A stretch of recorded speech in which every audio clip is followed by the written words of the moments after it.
Okay, let's unpack this. We're taking a deep dive into the source material surrounding, well, one of the most imaginative horror franchises ever created. Hmm. The original Seven: A Nightmare on Elm Street films. Mm-hmm. This wasn't just, another film series. It fundamentally rewrote the rules of what a slasher film could even be. Yeah, and it's a great time to revisit these sources. We've got this analysis feature, how the Nightmare on Elm Street saga changed horror forever. Right. And the core insight there, the thing that gives the series its lasting power, it really hinges entirely on the sheer spark of its central idea. It just gave the filmmakers boundless imagination to play with. Exactly. So our mission today is to pull out those really imaginative, groundbreaking nuggets. How that core concept evolved over a decade and how those wild creative leaps turned Freddy Krueger from just a boogeyman into this huge cultural icon. Because that journey from '84 to that meta finale, it's pretty astonishing. It really is. And what's fascinating about Freddy, I think, is that he didn't just operate outside the rules. He operated outside, well, reality itself. Yeah. Unlike, Michael Myers or Jason Voorhees, who are very physical, grounded, Freddy wasn't bound by gravity or even logic, really. That freedom is probably why the series could sustain itself for 7 films. Okay, so let's start right where the terror began. Wes Craven's 1984 original. It lays down that fundamental, terrifying rule. The one every teenager dreads. Mm-hmm. Freddy Krueger, scarred, charred, knife-gloved killer. He comes for you in your dreams. That's the killer concept right there. Distilled. It just bypasses all the classic horror stuff. You can lock your doors, fine, higher security, sure. But you still have to sleep. Yeah, no sleep. And if you sleep, you die.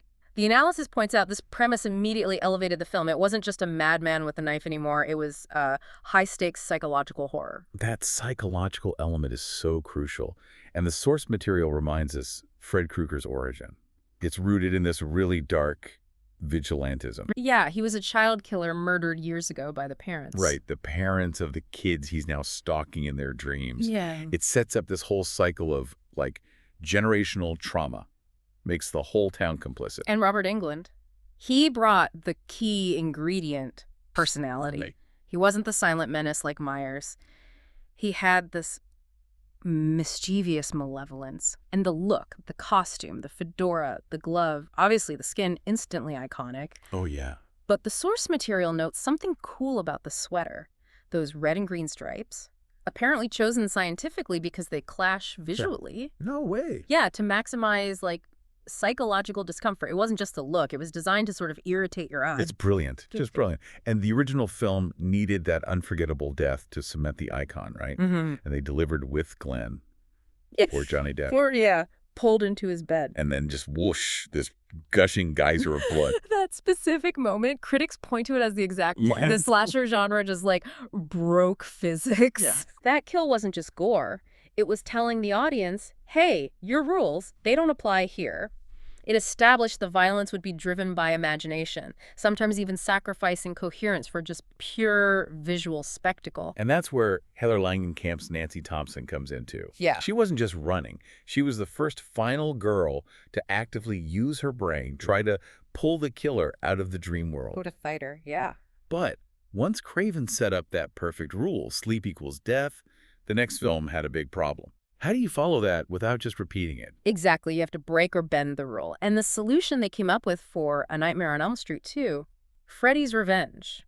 Well, it was maybe the strangest detour in the whole franchise. Definitely the odd one out. It's the only film where Freddy really properly manifests physically in the real world. It almost totally abandons the core dream concept. It's a huge risk, isn't it? The whole premise is the dreams, and suddenly he's walk around town. The plot uses the new kid, Jesse, who moves into Nancy's house, and he becomes this sort of unwilling conduit for Freddy. Yeah, he does. And the analysis points out that while the film is kind of controversial with fans, its failure, in a way, actually proved how right Craven's original idea was. How so? It showed Freddy is only truly scary when you absolutely cannot escape him, and the dream world is the only place he can guarantee that. That makes sense. Yeah. So the series gets back on track in '87 with Part 3. Dream Warriors. This one's the big fan favorite, right? Yeah. The source calls it a creative masterpiece. Oh, absolutely. Wes Craven came back to help with the creative side, and they just went full-on dark fantasy. Dark fantasy, yeah. What's really smart here is the strategic shift. They realized, okay, if Freddy's a dream villain, maybe the victims can be dream heroes. Oh, So they set it in a teen psych hospital. All these kids are suffering from nightmares, right? But instead of just running, they start training. They learn to use lucid dreaming. to fight back. Exactly. To manifest superpowers within the dream and take Krueger on his own turf. That mix of horror and fantasy, that was pretty groundbreaking for slashers back then. Usually they were so grounded. Totally. And you get these amazing examples like Will, the kid who loves Dungeons and Dragons. He becomes the wizard master in his dreams. Nice. And it sets up the ultimate showdown. Nancy, Heather Langenkamp, comes back for the ultimate Freddy rematch. That's great. And the gore gets really inventive, too. That sequence where Freddy plucks out Philip's tendons. Oh, God, yeah. And uses him like a marionette, puppeteers him right off a building. It just shows the total malleability of the dream world and the unlimited cruelty Freddy could inflict. It gave the victims power, sure, but it also made the deaths feel even darker somehow. It feels like right around Dream Warriors, the whole vibe of the series starts to shift, though, towards something wilder. Yeah. And definitely funnier. Yeah, that's the turning point. That unpredictability became the new draw. The series had to keep its edge, but it was also, leaning into being this big, spectacular entertainment thing. From then on, Freddy's hauntings just get wilder and weirder, like the source says. And England fully leans into playing Krueger as this darkly comedic figure, dropping those one-liners. Which worked commercially, obviously. Oh, definitely. But the analysis suggests that by this point, the films were relying so heavily on spectacle. The actual terror was kind of fading. Freddy was becoming almost like a vaudeville act with knives? It's the price of becoming a pop culture icon, I guess. He went from pure nightmare fuel to being on lunchboxes. Very much. But you have to admire the sheer audacity of the creative ideas in those later sequels, like Part 4, The Dream Master. Oh, absolutely. That one has the legendary Craven scene. Freddy uses his knife finger to pluck a screaming soul meatball right off a pizza. It's just pure, unashamed dream absurdity. Wow, okay. And it gets even crazier. It does. Part 5, The Dream Child. Freddy targets this comic book fan, Mark, and turns into Super Freddy. You got to appreciate the pun commitment there. He actually says, faster than a bastard maniac, before literally shredding the kid into, 2D paper form and draining his color. If you look at the big picture, the films were just leaning so hard into that dream logic. The visual gags were totally overshadowing the tension of the first movie. Right. It wasn't about dread anymore. No, it was about memorable, kind of isolated set pieces, crazy kills. And then we get Part 6. Yeah. Freddy's dead, the final nightmare, which hilariously wasn't the final nightmare at all. Not even close. And they went totally auditory for one kill there, didn't they? Yeah, the highlight, if you can call it that, is weaponizing sound. Carlos gets this demonic hearing aid, and Freddy makes the sound of his knives on a chalkboard so unbearable, the kid's head literally explodes. Yeah.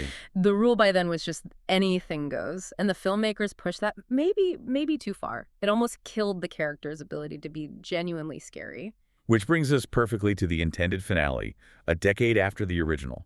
Wes Craven obviously saw the franchise had become, well, cartoonish. He did. So he came back in 1994 to deliver what our source calls one of the most mind-bogglingly meta movies ever made. Wes Craven's new nightmare. Yeah. Craven never played it safe, did he? He just did a complete structural reset, broke the fourth wall completely. The film's set in the real world. Heather Langenkamp plays herself. The actress, Heather Langenkamp, not Nancy. That's the genius move. She starts having these terrifying visions of Freddy because she finds out Wes Craven is writing a new Nightmare on Elm Street movie. When Craven shows up as himself, so does Robert Englund. Yeah. It just blurs that line between the fictional monster and the real people who made him famous. It was such a brilliant way to try and restore the terror. The source material points out Craven's specific goal, make Freddy a figure of pure, existential threat again. Right. Not just a movie villain anymore. No, he's framed as this ancient, real evil entity that was actually contained by the film series. And when the series stops, or the writing stops, the entity breaks free into our reality. So Langenkamp has to re-inhabit the role of Nancy. She has to become Nancy again to fight this thing, not just as an actress, but as the only one who can contain the fiction. Structurally, it's just a masterstroke. It didn't just justify keeping the series going. It gave it this really satisfying, emotional, and intellectual ending. Yeah. It wrapped up that Nancy trilogy films 1, 3, and 7 by making the franchise's own history the actual stakes of the final battle. It's peak meta horror. So when you pull back and look at it all, Yeah. what does it mean? Over 10 years, 7 films, the Nightmare Saga worked because it just wasn't afraid to evolve. It went from psychological horror to dark fantasy and then into this crazy meta-commentary on horror itself. Absolutely. Fueled by gutsy creativity, willingness to break rules. The core genius, like you said at the start, was giving the villain a whole dimension, the dream world, where literally no rules applied, and then just exploring the hell out of that space. The ultimate conflict really is that battle between imagination and reality. So, building on that meta ending of New Nightmare, here's a final thought for you to chew on. If New Nightmare proved the story itself could be the bad guy, Yeah. Weaponizing the series' own history and influence, Yeah. how much did that pave the way for all that self-aware meta horror that blew up in the late 90s, especially films like Scream? That's a great question. Did Freddy Krueger, in the end, have to kind of sacrifice his own scariness to teach the whole genre how to be smart about itself? Something to think about next time you look at one of those classic horror movie covers.